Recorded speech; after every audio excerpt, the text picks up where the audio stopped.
I'm Grant Oliphant. This is We Can Be. This is part 2 of our conversation with Dr. Cornel West and Bakari Kitwana. Dr. Cornel West is professor of the practice of public philosophy at Harvard University and is the author of nearly 24 books, including Race Matters and Black Prophetic Fire. Bakari Kitwana is a journalist, activist, and political analyst who serves as senior media fellow at the Harvard Law School-based think tank, the Jamestown Project.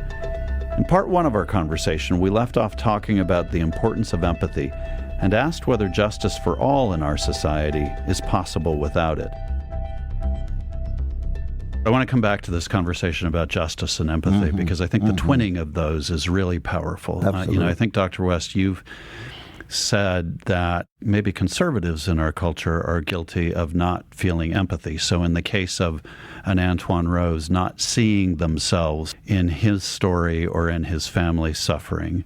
But liberals are guilty of maybe seeing themselves in that, but doing nothing to change the system that produces that. So not combining the empathy with justice.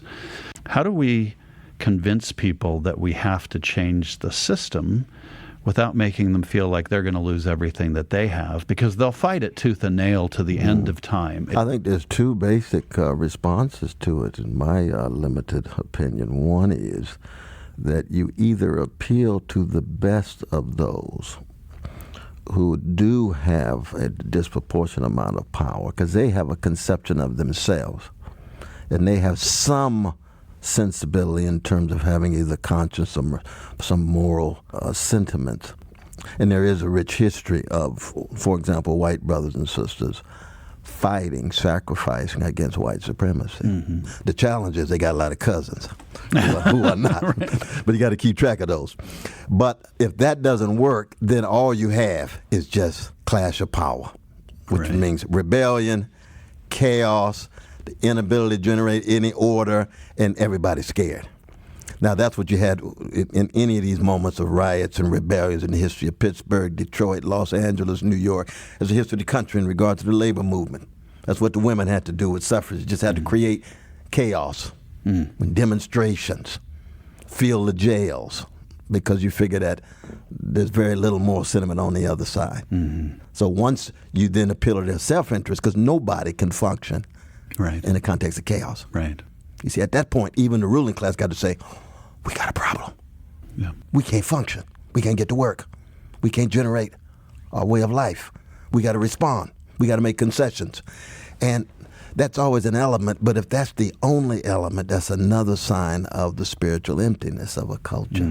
If it's just power, if it's just interest, no principles, no moral integrity, no spiritual content, just power, power, power, then in the end, we all just slide down a slippery slope to the next moment of chaos. Bakari, I'm thinking about you in the context of what you've done with Mothers of the Movement So you've seen this up close and personal in terms of police shootings and victims of that. And how do we get at that deeper level that Dr. West is talking about? Lonnie Guinier, the law professor at Harvard, she wrote a book called The Coal Miner's Canary.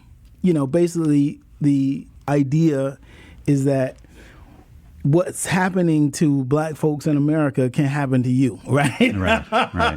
That the injustices that are visited on black people can happen to you. And we're seeing that play out. We see it play out with things like these mass shootings, in which you had one here in Pittsburgh. People are killed by a mass shooter. The community says, we've got to get these guns under control. And the response is nothing. Exactly. And we see it again and again and again. These shootings are happening almost on a daily basis. Somewhere around the country, they're happening. 9 people have been killed in a second mass shooting in less than 24 hours. This time, it happened in Dayton, Ohio, at an entertainment district in that city. Our heart goes out to the victims' families. We pray for you. And this great crowd represents this great community and letting them know how much we deeply care about them. Do something! We're here tonight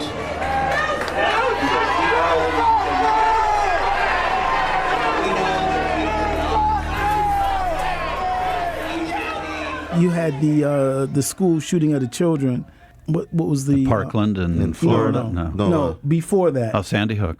That's right. The elementary. Oh, in Connecticut. Yeah, in the Connecticut, children. Now, if we live in a country in which that can happen, and the response is nothing, right. like we have really descended damn near into chaos. Right. Because that is the height of democracy not working, people saying this is not what they want, and the country doing something totally the opposite, right?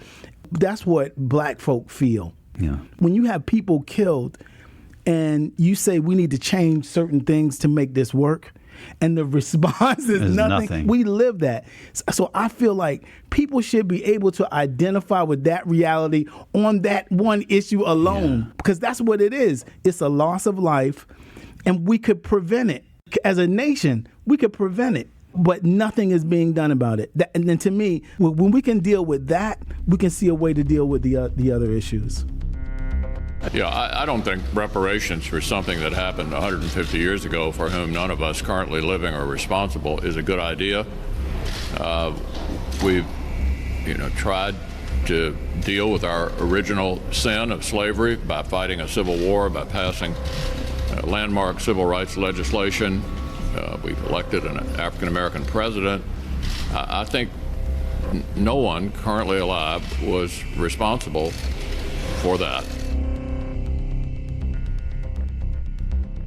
I'm thinking about Senate Majority Leader Mitch McConnell's response to reparations. And there is this moral distancing. It's not just him. And to Dr. West's point, this happens on both sides of the political equation. But right now we're in a moment where it seems to be predominantly coming from the right. And, people by nature distance themselves from tragedy. They want to believe it's not going to happen in their school, that it's not going to happen to their family. The crux of this, I think, is how do we actually get people to see that we are all in this, what Dr. King called the web of mutuality, and the same human family, and that an injustice on one is an injustice on all. I mean, these are common sayings from the best of human wisdom, and yet our policy doesn't reflect that. I'm curious how you react to what you're seeing play out right now. Let's just take the case of Brother Mitch. Now, he's an Irish brother who comes from a people who have been colonized, dominated, traumatized for 800 years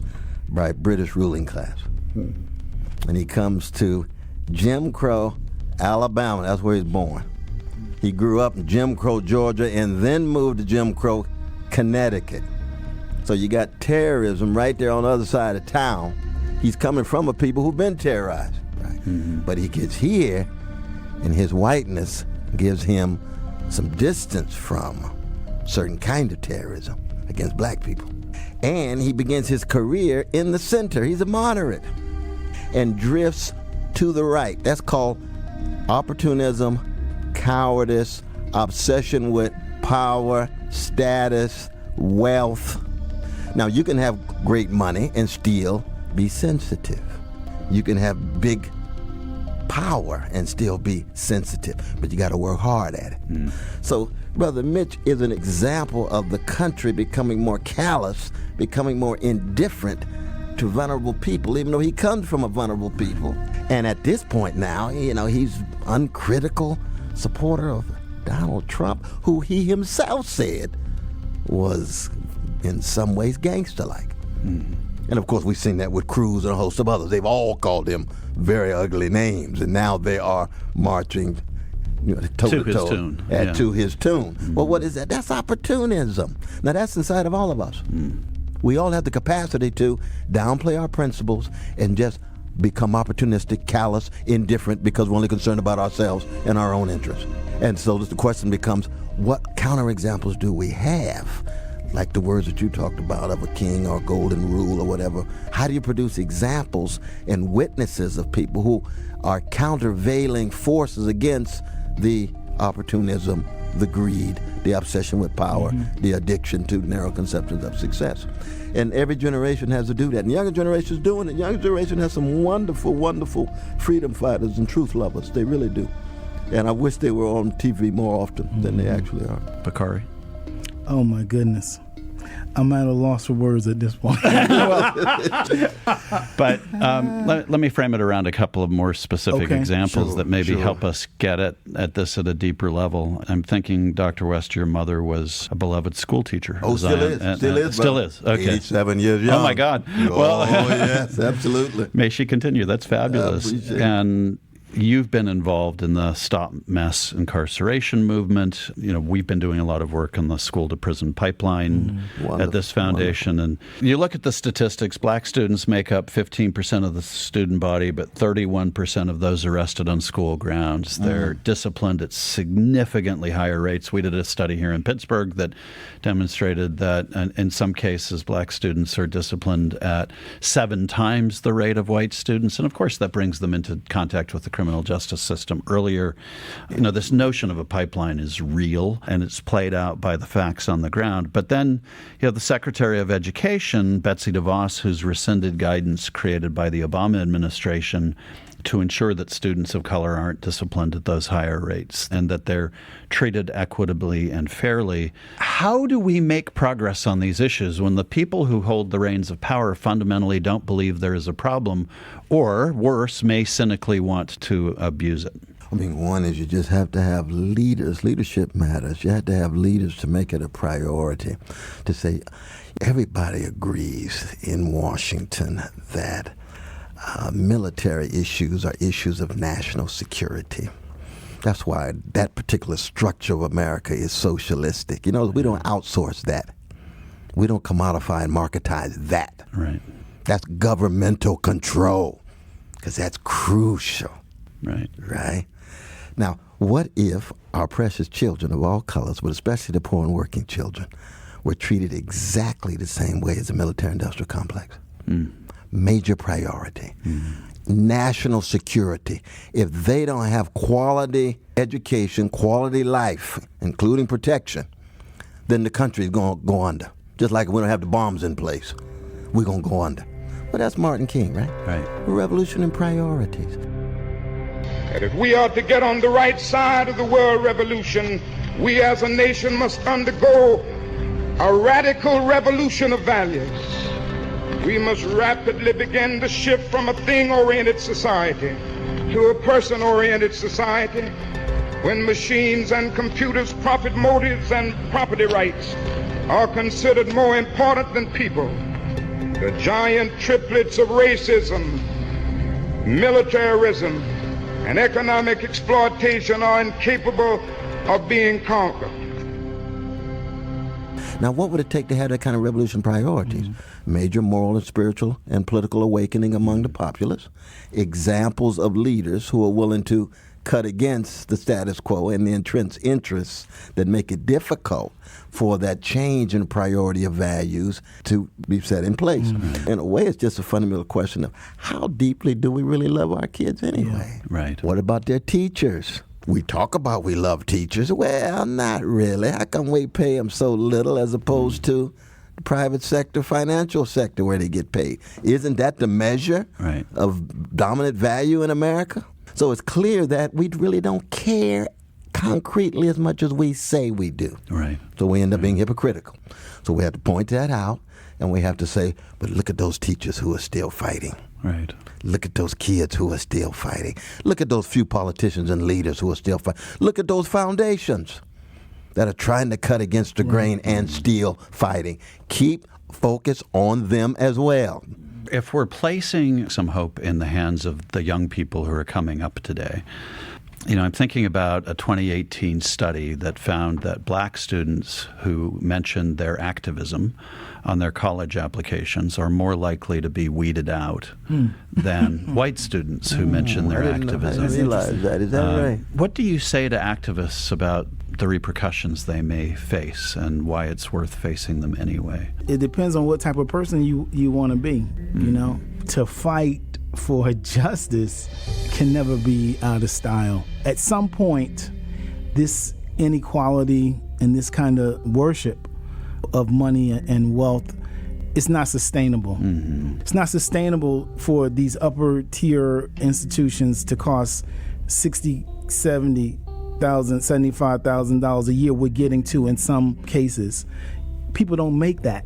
The bulk of Americans don't make that. Right. So who is the education for? It's not sustainable to burden poor people with more and more and more and more debt. And at some point, your power and your money is not going to save you. We've seen it with civilization after civilization. Right. So it fascinates me, what's going on in the thoughts of someone who thinks that this is sustainable. Young people will realize that our future is not in individualism. Mm-hmm. Our future is in the collective. And I think one of the great things about the millennial generation activists who came of age with Ferguson and Baltimore and Cleveland is that they were in the height of the recession and they knew they had nothing to lose. Right. That pushed people to a place where we saw something beautiful about what could happen in terms of transformation when young people began to put out those calls and you had people into the thousands turning out to those protests. That was a magnificent moment in this country. We saw something special about the possibility of what can happen and what will happen when people's backs are pushed to the wall. And it's sad that that's what it takes, that it takes that crisis and the sense of having nothing to lose. The longer I do this work and the older I live, the more it becomes important to me to understand the spiritual grounding for it and why we do what we do and why we have to fundamentally believe, for example, Bakari, what you just said, that the future is in our connectedness, not in our separation and our individualism. And Dr. West, you've referred to yourself as a revolutionary Christian. And I'm curious for both of you how you think about spirituality in the context of activism and changing the world away from this adulation of wealth and the worshiping of materialism. No, to be a revolutionary Christian is to be in the world but not of the world. Mm-hmm. To try to hold off in viewing life as a gold rush where you end up worshiping the golden calf. So you had to have a very different conception of what it means to be great. If Martin and Malcolm and Fannie Lou Hamer and Rabbi Abraham Joshua Heschel and Edward Said, if you understand them as great, they're not the richest financially. Mm-hmm. They're not the most powerful. Mm-hmm. There was something in their choices in life that led them to be willing to tell certain truths, bear certain burdens, and actually deal with certain risk. You see, and that's in part what Shelley had in mind when Shelley says poets are the unacknowledged legislators of the world. I'll be right back to just see it. You're right. Those who have the courage to authorize an alternative reality by means of their empathy and imagination in a nightmarish world. And poets are not just versifiers. Right. They're people whose lives enact imagination, enact empathy, so that their witness signifies a better world. Even though they may be crucified, they may be crushed, they may be lied on, they may undergo character assassination, may undergo literal assassination. You cannot deny that their witness prefigures a better world. You see, That's what Jesus was. A particular Jew coming out of Judaism, whose very life enacted a love that was seemingly crushed by the Roman Empire, and yet the driplets of blood at that cross were driplets of love tied to a justice for everybody, beginning with the least of these, beginning with the most vulnerable. So what would the Christians first define as? Those who define love as the way. Mm-hmm. That was their identity, which meant they were fools. Which is true, but they were holy fools. Yeah, by the standards of the day, they were by the standards of any day. Right. By any day. We can go on and on and on, you see. Yeah.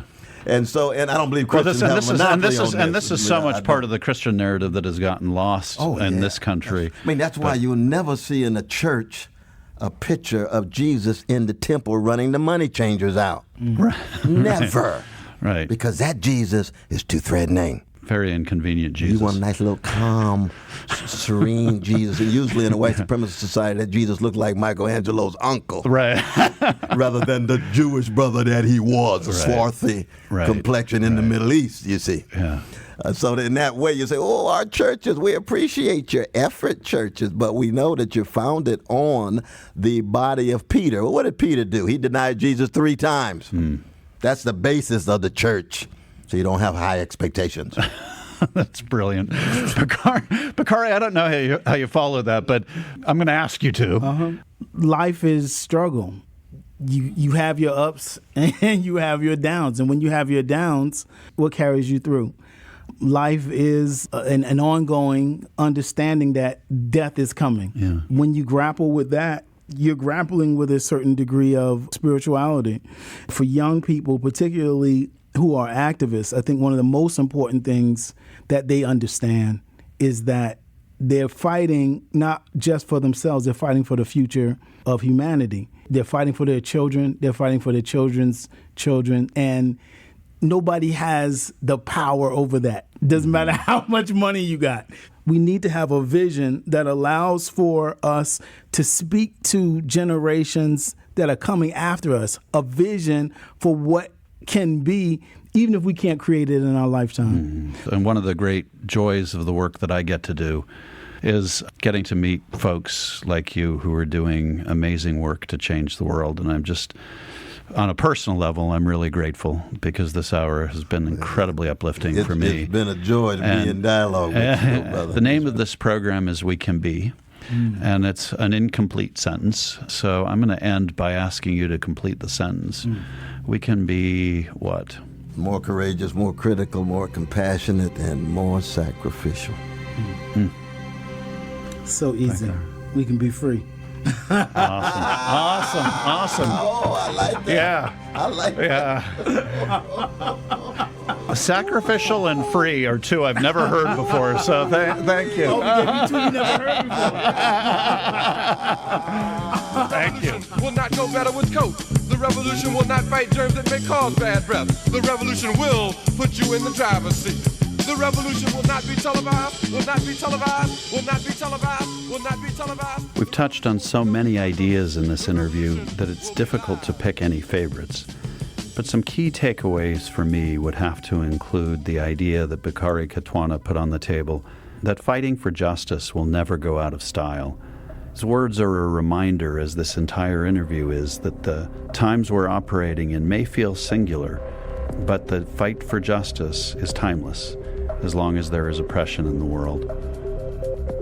And yet it's also important to remember the times we are operating in, which Dr. West so aptly describes as a moment that can be characterized by the idea of survival of the slickest, where the greatest commandment is thou shalt not get caught, an atmosphere where greed and hatred seem to run amok. As we work to counter that, another idea that it's worth holding on to is the role of artists in helping us see the path forward.